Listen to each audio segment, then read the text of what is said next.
L'Europe entière a rendez-vous à Bruxelles pour négocier son plan de relance post-coronavirus. Angela Merkel, Emmanuel Macron, Charles Michel entre autres. Et le mouvement Rise for Climate qui s'invite. Les militants pro-climat organisent une action ce vendredi. Thomas Dufrane, on vous retrouve en direct. C'est 1h30 de discours qui débute à l'instant. Bien sûr.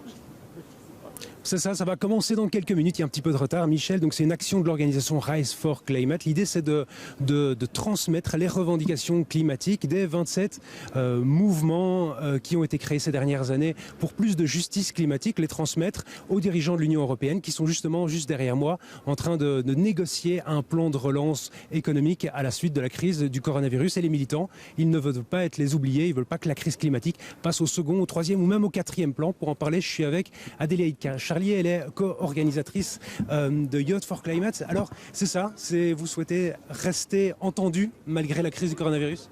Oui, bien sûr. En fait, la crise du coronavirus n'a malheureusement pas supprimé l'urgence climatique, qui est toujours présente et surtout qui sera beaucoup plus dévastatrice. Et donc, on veut s'assurer que dans la tête de nos dirigeants européens, l'urgence climatique est toujours présente, mais surtout l'objectif de Paris est toujours présent dans leur mémoire. La relance économique passe par la transition écologique ? Bien sûr, on devrait surtout parler plutôt d'une résilience, d'un plan de résilience post-corona, comment réinventer notre monde. On demande un nouveau monde, une nouvelle normalité. Hier, il y a une lettre qui a été transmise à Ursula von der Leyen, la porte-parole, enfin la présidente de la Commission européenne. Vous l'avez rencontrée, qu'est-ce qu'elle vous a dit par rapport à tout ça ? Donc on l'a rencontrée hier, on a eu 1 heure pour parler de cette lettre que nous avons sortie hier pour chacun des dirigeants de l'Union européenne, mais aussi des dirigeants mondiaux. Alors cette lettre, elle demande évidemment de ne pas laisser tomber. On demande à Madame von der Leyen de ne pas laisser tomber, de continuer. Et surtout, on demande au chef d'État ici de la suivre et de demander encore plus d'ambition.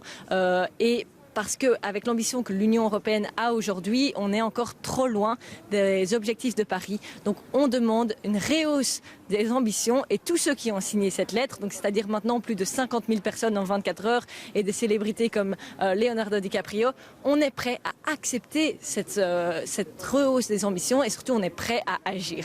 La présidente de la Commission européenne vous a entendu ?